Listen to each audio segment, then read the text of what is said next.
Chapter 14. Mental Health. Mental health should be invited to the cookout. It should be reintroduced to Nana and everybody else who thought it was a fraud. It should be allowed to sit at the old folks' table, where it can speak freely about the crazy cousin who was fed crazy by other crazy people in the family. And it should be taken seriously when it proposes a new understanding of what crazy actually means.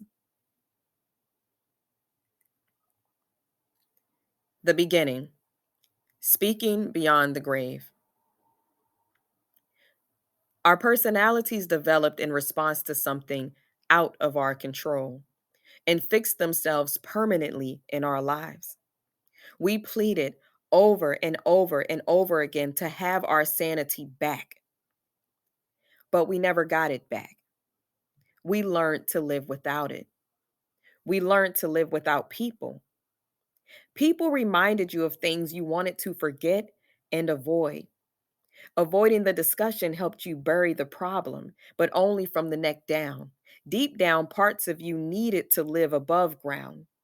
Subconsciously, you watered split versions of yourself that craved fresh air and sunlight, versions that would keep their hands raised until you called on them, or until they grew restless and called out. You heard them fighting for your attention as you planted seeds elsewhere.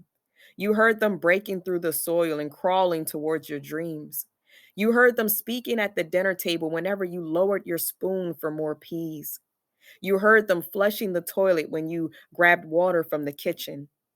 You heard them confess and co sign that you were the true imposter. And you wondered how the deceased could speak from 6 feet under. You wondered if you left too many air pockets or forgot to cure the cement. You wondered if keeping the shovel was the reason you had nightmares, or if parts of you had truly, truly survived.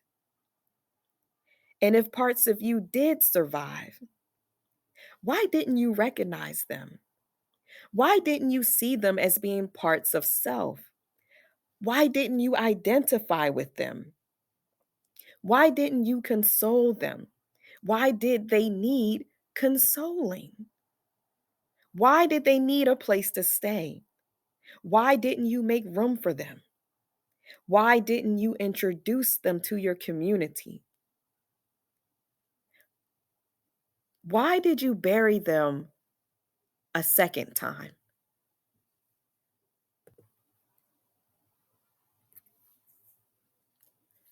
The process, inner disputes. The lower self often squabbles with the higher self. The two argue like siblings. At times, the lower self wins, allowing our weaknesses to override our faith and confidence.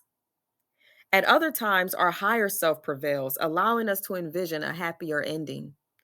But these weaknesses fuel our insecurities and help them morph into new fragments of our identity.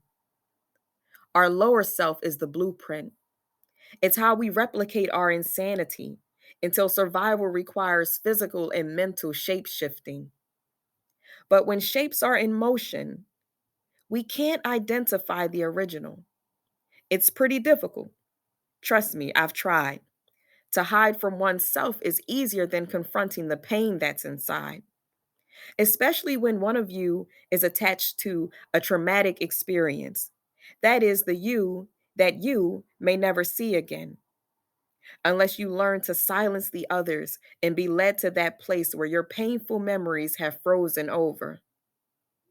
At that time, all you can do is live through the confusion as you thaw.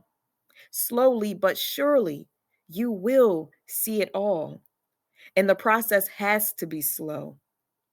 Adding salt or warm water would cause germs to grow on your breast and thighs. Then you'll be stuck with another problem you'd want to hide. During this process, you need to give proper attention and learn the events that made you cold, or you'll collect old habits and store them in the new you, the one that wants to be healed.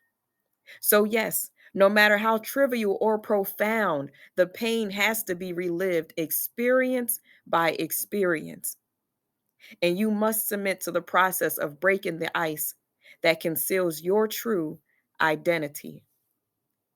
It's the process.